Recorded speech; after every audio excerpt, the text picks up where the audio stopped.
Okay students, आज class 11 Hindi medium यानी RBSC के स्टूडेंट के लिए अपनी क्लास। तो सबसे पहले बेटा, हमने लास्ट क्लास में आपको बताया था लिफ्ट में आवासीय भार, यानी लिफ्ट में अपन जब ऊपर जाते हैं या नीचे आते हैं तो उसके भार में किस प्रकार परिवर्तन होता है। अब हम पढ़ेंगे वृत्तीय गति। आज का टॉपिक होगा हमारा वृत्तीय गति। बेटा वृत्तीय गति किसे कहते हैं कि जब कोई पिंड या वस्तु किसी वृत्ताकार पथ पर गतिमान होती है तो ऐसी गति को वृत्तीय गति कहते हैं। ठीक है बेटा। और जब कोई वस्तु वृत्ताकार पथ पर गतिमान होती है तो ऐसी स्थिति में इसके केंद्र की ओर, किधर बेटा, इसके केंद्र की ओर एक त्वरण लगता है और इस त्वरण को कहते हैं अभिकेंद्रीय त्वरण। क्या कहते हैं बेटा? अभी मतलब केंद्र की तरफ, इसको बोलते हैं अभिकेंद्रीय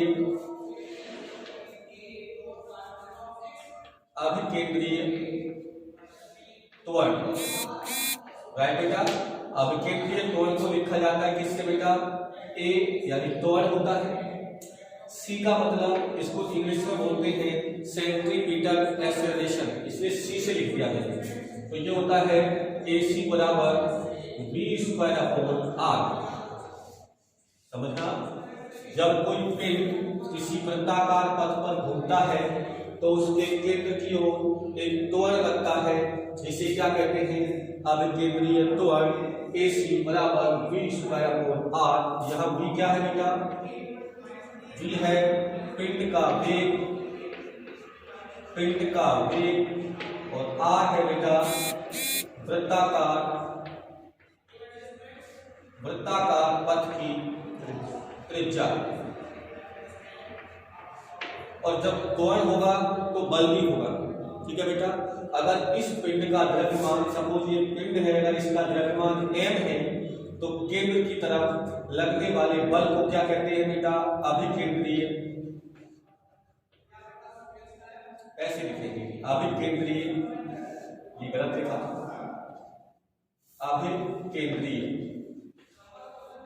अभिकेंद्रीय बल। तो बेटा बल बराबर क्या होता है? द्रव्यमान इंटू त्वरण, F बराबर ma। तो अभिकेंद्रीय बल आ जाएगा बेटा द्रव्यमान इंटू अभिकेंद्रीय त्वरण। राइट बेटा। तो ऐसी स्थिति में इसको लिखा जाएगा F, नीचे लिखा जाएगा C और ये आ जाएगा द्रव्यमान m और त्वरण हो जाएगा AC। अभिकेंद्रीय त्वरण तो ये आ जाएगा बेटा FC बराबर m। AC का मान क्या है? v²/r। इस प्रकार ये हमारे पास आ जाता है अभिकेंद्रीय त्वरण जिसकी दिशा केंद्र की तरफ होती है। अब सुनना, एक होता है बेटा अपकेंद्रीय। क्या होता है बेटा? अपकेंद्रीय बल। जैसा कि नाम से पता लग रहा है अपकेंद्रीय यानी केंद्र से बाहर की तरफ।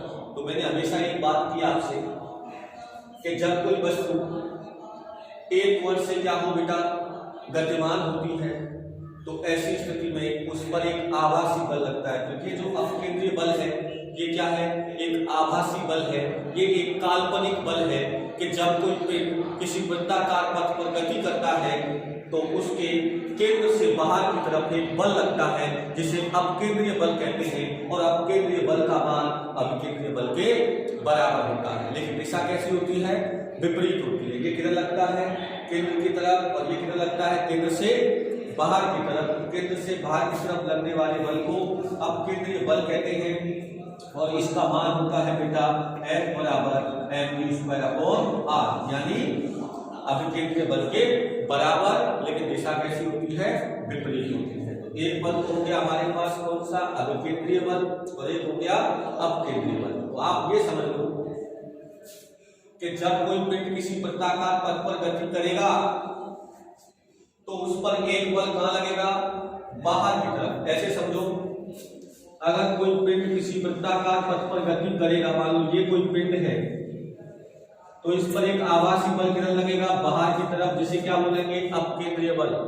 और एक बल कहां लगना चाहिए, अंदर की तरफ, तभी ये वृत्ताकार पथ पर गति कर सकता है। अगर मान लो अभिकेंद्रीय बल नहीं मिला, तो ऐसी स्थिति में ये वस्तु कहां चली जाएगी, बाहर की तरफ। ये वृत्ताकार पथ पर गति नहीं कर पाएगी, तो बाहर की तरफ फिसल जाएगी, राइट। और अगर ये वाला बल इसके बराबर हो जाएगा, तो ऐसी स्थिति में ये वस्तु न तो इधर जाएगी ना ही इधर जाएगी, और ये नियत वेग से और नियत चाल से क्या करती रहेगी, गति करती रहेगी। इसलिए किसी वस्तु को वृत्ताकार पथ में घूमने के लिए क्या चाहिए, अवकेंद्रीय बल। और अवकेंद्रीय बल कहीं ना कहीं से आपको मिलेगा, परिस्थितियां चाहे कोई सी भी हो। जैसे अगर पृथ्वी सूर्य के चारों तरफ चक्कर लगा रही है, तो पृथ्वी को अभिकेंद्रीय बल उसके गुरुत्वाकर्षण बल की वजह से मिल रहा है, पृथ्वी और सूर्य के मध्य। दूसरा, जब कोई इलेक्ट्रॉन नाभिक के चारों तरफ चक्कर लगाता है, तो उसको भी आवश्यक अवकेंद्रीय बल इलेक्ट्रॉन और नाभिक के मध्य लगने वाले वैद्युत आकर्षण बल से प्राप्त होता है। लेकिन आज हम पढ़ रहे हैं घर्षण वाली बात, ये ध्यान रखें।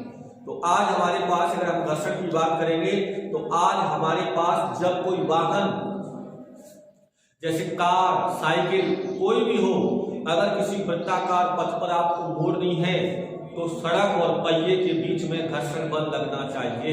और वो घर्षण बल की दिशा क्या होनी चाहिए, अंदर की तरफ, केंद्र की तरफ, जब आप मुड़ते हो तब। तो क्यों, क्योंकि उसके अपकेंद्रीय बल की पूर्ति करने के लिए। तो आज हम सीखेंगे, इधर देखेंगे आप, अगला टॉपिक होगा जो कि बड़ा महत्वपूर्ण है, और वो है बेटा, टॉपिक होगा समतल सड़क पर, समतल सड़क पर कार की, समतल सड़क पर कार की वृत्ताकार गति, वृत्ताकार गति।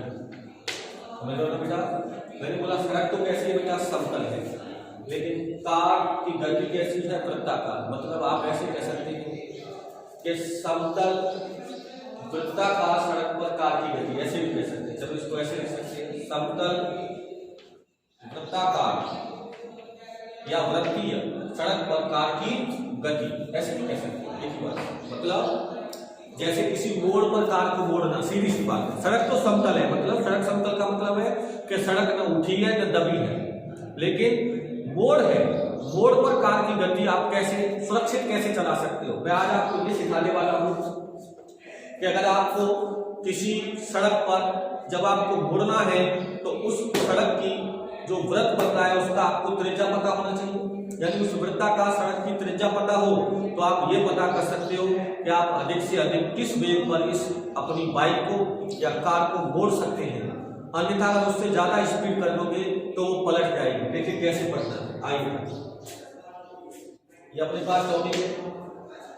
तो सबसे पहली बात तो ये है कि जब भी कोई कार किसी वृत्ताकार मोड़ पर मुड़ेगी, तो उसको क्या चाहिए, आवश्यक अवकेंद्रीय बल। क्या चाहिए बेटा, आवश्यक अवकेंद्रीय बल। देखिए कैसे मिलेगा, आज समझना। आज सुरक्षित चाल का सूत्र निकालेंगे कि आप सुरक्षित बचकर के कितनी चाल से निकल सकते हो वहां पर। आइए रख, सबसे पहले सड़क कैसी है, वृत्ताकार। आइए बेटा एक वृत्ताकार सड़क बनाते हैं।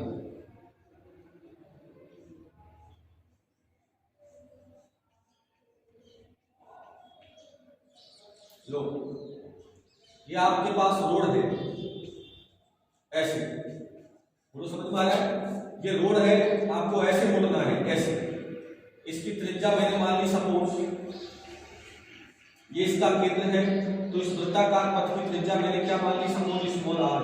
क्या है, स्मॉल आर। अब इस पर क्या कर रहे हैं अपन, ये सड़क समतल है। समतल का मतलब कोई किनारा उठा हुआ नहीं है, ये ध्यान रखना। अब इस पर क्या है, एक कार अपन बताते हैं सिंपल।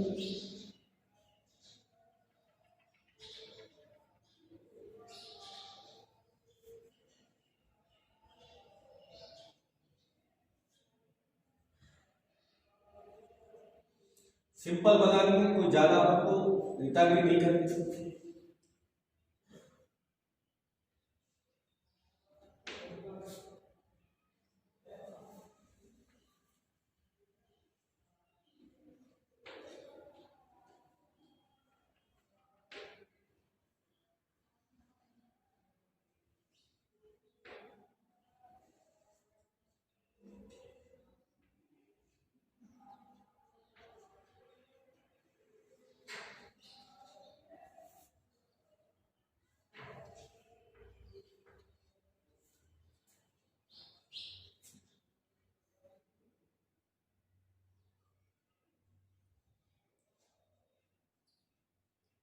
देखो बेटा, ये कोई कार है जो किस पर चल रही है, समतल सड़क पर। किस पर? समतल सड़क पर, जिसकी त्रिज्या, अच्छा सड़क कैसी है, वृत्ताकार है। समझ में आ रही बात? मतलब दोनों चीज समझो। आप सोच रहे हो सर समतल है तो वृत्ताकार कैसे हो सकती है? समतल का मतलब है कि सड़क ऊपर नीचे नहीं है, अर्थात कोई किनारा दबा नहीं है, कोई किनारा उठा नहीं है। लेकिन मोड़ कैसा है, वृत्ताकार है। ये कार है। तो सबसे पहले देखिए ना, यहाँ पर आप ध्यान से समझेंगे तो नीचे की तरफ इस कार का क्या होगा, भार, जिसे क्या बोलेंगे, mg। क्या बोलेंगे, mg। और ऊपर की तरफ क्या होती है, प्रतिक्रिया। ये मैंने आपको लिख तो नहीं बताया, ये क्या होगी, r। और मैंने बताया आपको कि इस पर केंद्र से बाहर की तरफ एक बल लगेगा कि नहीं, और उस बल का मान अभिकेंद्रीय बल के बराबर होगा। इसका मान कितना होगा, mg² r। आप मुझे बताएंगे कि ये mg को तो r संतुलित कर रहा है, लेकिन अगर इस पर इधर कोई बल नहीं है तो इधर बल कौन सा है, mv²/r। तो ये कार कहां फिसल जाएगी, केंद्र से बाहर की तरफ चली जाएगी। बोलो। लेकिन अगर इस बल के बराबर इस दिशा में कोई दूसरा बल लग रहा हो, इस दिशा में, मैं इसको आपके लिए ऐसे बता देता हूं सुविधा के लिए, ताकि आपको समझ में आ जाएगा। देखो कैसे, mg यहाँ ये इधर बता देता हूं, इधर चलेगा, इधर है mv²/r। और देखो पहिए और सड़क, पहिए और सड़क के मध्य घर्षण बल किधर लगना चाहिए, इस दिशा में। इसको बोलते हैं स्थैतिक घर्षण। क्या बोलते हैं, स्थैतिक। बता चुका हूं आपको। तो अगर इस घर्षण बल का मान इस बल के बराबर है तो कार सुरक्षित चल सकती है, या इस घर्षण बल का मान इससे ज्यादा है तो कार सुरक्षित चल सकती है। और जिस दिन ये ज्यादा निकल गया और ये कम रह गया तो कार किधर चली जाएगी, बाहर की तरफ। जब आप कार को मोड़ोगे ऐसे अगर मोड़ोगे और ये बल ज्यादा है तो आप इधर फिसल जाओ। समझ में आ रही बात? और इधर बल वाला जब ज्यादा है तो कोई दिक्कत नहीं। तो ऐसी स्थिति में देखिए यहां से r बराबर तो क्या है बेटा, mg। r बराबर mg, समीकरण नंबर 1। लेकिन कार की सुरक्षित चाल के लिए, किसके लिए, सुरक्षित चाल के लिए क्या होना चाहिए, बात को समझना। यह होना चाहिए कि fs घर्षण बल का मान ज्यादा होना चाहिए या फिर बराबर होना चाहिए, किसके, mv²/r। ये ध्यान रखना। अगर जिस दिन ये ज्यादा निकल गया उस दिन कार को आप सुरक्षित नहीं चला पाओगे। तो आइए इधर fs का मान क्या होता है, μsr। ये बता चुके हैं आपको, घर्षण बल is greater than equal to mv²/r। और r बराबर क्या है, mg। कहां से रख देंगे, समीकरण 1 से। तो ये हो जाएगा μs mg is greater than equal to mv²/r। m से m कैंसिल, r का जब गुणा करेंगे तो ये हो जाएगा μs rg is greater than equal to v²। तो या ऐसे लिख सकते हैं इसको, v² less than equal to μs rg। ये की बात है। अब देखना यहां से कि v² बराबर क्या आएगा, सॉरी v बराबर क्या आएगा, √μs rg। मतलब अगर आपको अपनी गाड़ी को सुरक्षित चलाना है तो आपकी गाड़ी का वेग √μs rg से कम होना चाहिए या उसके बराबर होना चाहिए। यानी ज्यादा से ज्यादा वेग कितना हो सकता है, बराबर। यानी आप ऐसे कह सकते हैं कि v मैक्सिमम, आपकी गाड़ी का अधिक से अधिक वेग हो सकता है √μs rg। ये समझ लो। जिस दिन आपका वेग, आपकी गाड़ी का वेग μs rg से ज्यादा हो गया, गाड़ी पलट जाएगी, गाड़ी पलट जाएगी, केंद्र से बाहर की तरफ फिसल जाएगी। यानी मैंने बोला है लेस देन इक्वल टू, या तो इससे कम हो या ज्यादा से ज्यादा कितना हो बराबर, तो मैंने ज्यादा से ज्यादा ले लिया बराबर, और इससे ज्यादा ले नहीं सकते, और इससे ज्यादा लोगे तो ऐसी स्थिति में ये ज्यादा हो जाएगा और ये कम हो जाएगा और गाड़ी किधर चली जाएगी, बाहर की तरफ। इसको कहते हैं अधिकतम, इसको बोलते हैं अधिकतम सुरक्षित चाल। अधिकतम सुरक्षित चाल किस पर? समतल सड़क पर। किस पर? समतल सड़क पर, लेकिन मोड़ कैसा होना चाहिए? वृत्ताकार। ठीक है ना? तो ये तो हमने पढ़ा इस स्थिति में। अब आप आइए, आपने अक्सर कर देखा होगा, जब आप चले, नहीं देखा है तो देखना, कि जब हम रोड के किसी जाते हैं, रोड पर चलते हैं तो मोड़ आता है, और मोड़ में आपने देखा होगा कि सड़क का बाहर वाला किनारा उठा हुआ होता है और अंदर वाला किनारा दबा हुआ होता है। जब हम किसी नेशनल हाईवे पर चले और किसी मोड़ पर गाड़ी को मोड़े तो देखना उस मोड़ का बाहर वाला किनारा थोड़ा उठा हुआ होगा और अंदर वाला थोड़ा दबा हुआ होगा, ऐसे होगा। इससे क्या होगा बेटा? ऐसा करने से इस सुरक्षित चाल को बढ़ाया जा सकता है, यानी ऐसा करने से आप उस मोड़ पर ज्यादा वेग से गुजर सकते हो। अगर ऐसा नहीं हुआ तो उसी वेग पर गाड़ी क्या हो जाएगी? पलट जाएगी। इसलिए वेग को बढ़ाने के लिए सड़क के एक किनारे को उठा दिया जाता है, यानी बाह्य किनारे को निचले वाले किनारे की तुलना में ऊपर उठा दिया जाता है। इसे कहते हैं सड़क में बंकर। क्या कहते हैं? सड़क में बंकर। सड़क में बंकर, या इसी को कहते हैं करवट। सड़क में करवट, समझते चलिए। क्या कि अगर हमारे पास एक किनारा सड़क ये है, ये वाली सड़क है, ये कैसी सड़क है? समतल। इस किनारे को तो यही रखा जाए और इस किनारे को थोड़ा उठा दिया जाए तो सड़क कैसी बनेगी? यानी जब इसमें से गाड़ी गुजरेगी तो ये किनारा उठा हुआ होगा और ये दबा हुआ होगा। इसी को कहते हैं सड़क में बंकर। इससे क्या होगा? इससे गाड़ी थोड़ा झुक जाएगी, और जब गाड़ी झुक जाएगी तो उसके केंद्र की तरफ एक और बल मिल जाएगा। केंद्र की तरफ इधर एक और बल मिल जाएगा, तो इससे क्या होगा? अंदर वाला अभिकेंद्रीय बल बाहर वाले अभिकेंद्रीय बल से ज्यादा हो जाएगा, और ऐसी स्थिति में आप गाड़ी का वेग और ज्यादा बढ़ा सकते हैं। यानी हमने क्या कर दिया? इसकी तुलना में केंद्र की तरफ लगने वाले बल को बढ़ा दिया। इसको कहते हैं सड़क में बंकर या सड़क में करवट। आइए एक बात आज समझ लो ध्यान से, ये क्या थी? समतल सड़क थी, और समतल सड़क पर अगर यूएस अनुपस्थित हो जाए, अर्थात घर्षण ना हो, सतह चिकनी हो या इतनी चिकनी हो कि पहिए और सतह के मध्य कोई घर्षण बल नहीं लग रहा हो, तो µs = 0, और 0 होते ही V मैक्सिमम बराबर 0। आप उस मोड़ पर गाड़ी को मोड़ नहीं सकते। लेकिन यहां सुनो, यहां भले ही घर्षण 0 हो जाए, लेकिन फिर भी आप गाड़ी को मोड़ सकते हैं, अर्थात चला सकते हैं। क्यों? क्योंकि किनारे को उठाने से बिना घर्षण के भी अंदर की तरफ एक बल मिल रहा है। इसलिए मैं दो तरीके से सिखाऊंगा। एक तो मैं सिखाऊंगा आपको कि किसी करवट वाली सड़क पर यदि घर्षण बल अनुपस्थित हो तो कार का अधिकतम वेग क्या होगा, और एक सिखाऊंगा कि घर्षण बल भी है और किनारा उठा हुआ भी है तो अधिकतम वेग क्या होगा। अगला अपना जो टॉपिक है वो है करवट वाली सड़क पर या फिर बंकर सड़क पर।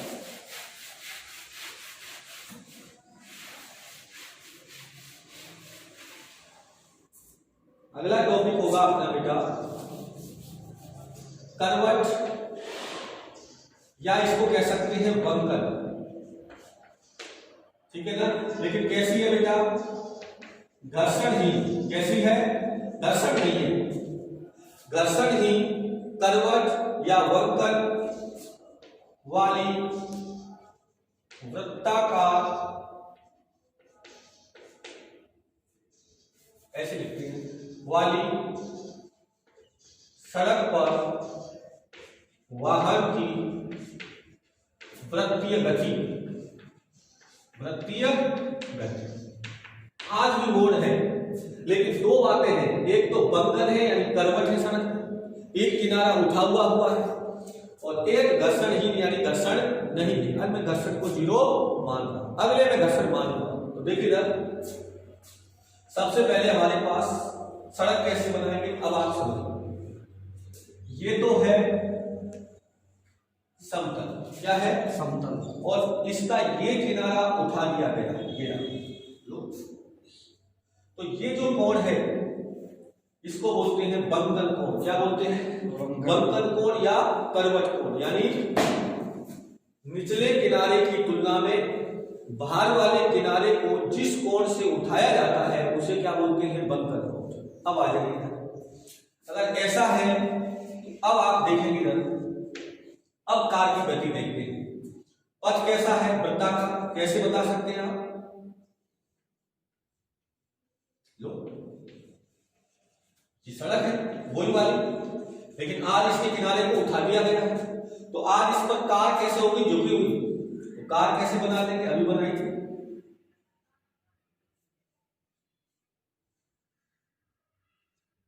ये कार, इसके बाद अभी कार कंप्लीट नहीं हुई, सिंपल सी।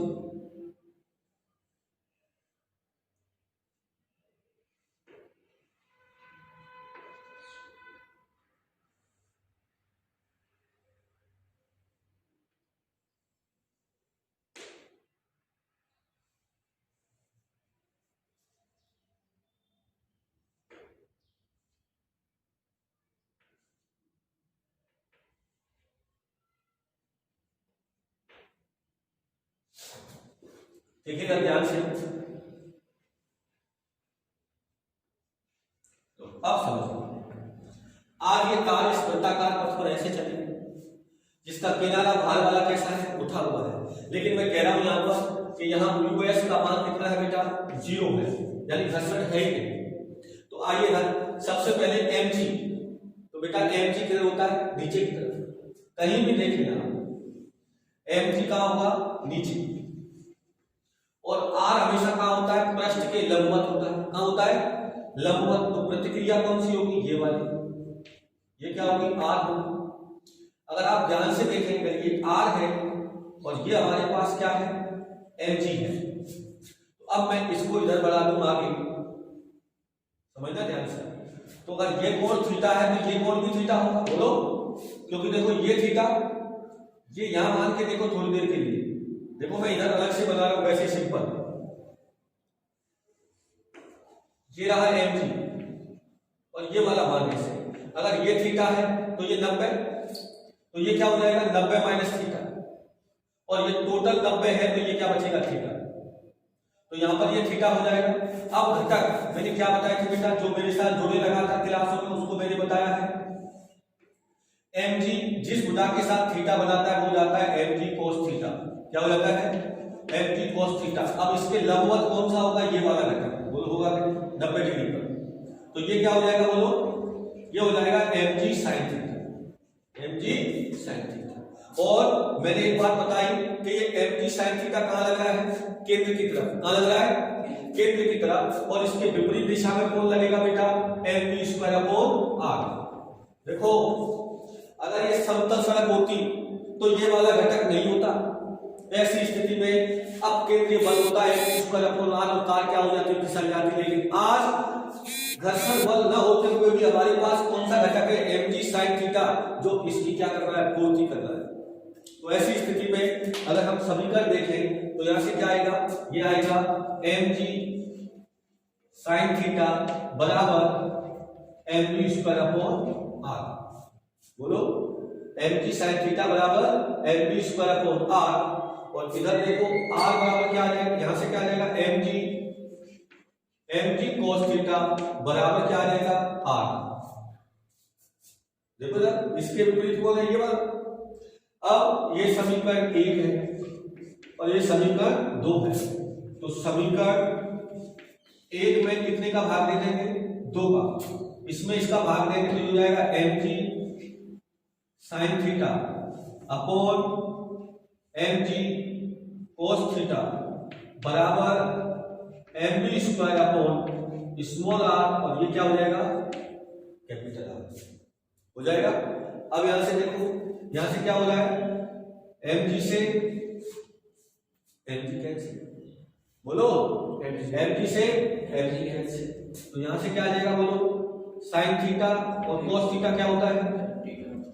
tan theta. क्या होता है? tan theta. और ये क्या है बेटा?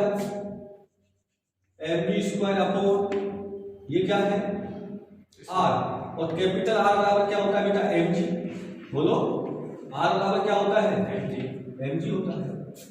तो ऐसी स्थिति में m से m कैंसिल, तो v स्क्वायर बराबर क्या आ गया बेटा, ये आ गया rg tan theta, rg tan theta. तो बताओ v बराबर क्या आ जाएगा बेटा, v बराबर आ जाएगा under root rg tan theta. इसका मतलब आज बिना घर्षण के भी आपकी गाड़ी का वेग ज्यादा से ज्यादा कितना होना चाहिए, under root rg tan theta, यानी किस पे डिपेंड कर रहा है ये, थीटा पर, इस पर डिपेंड कर रहा है थीटा।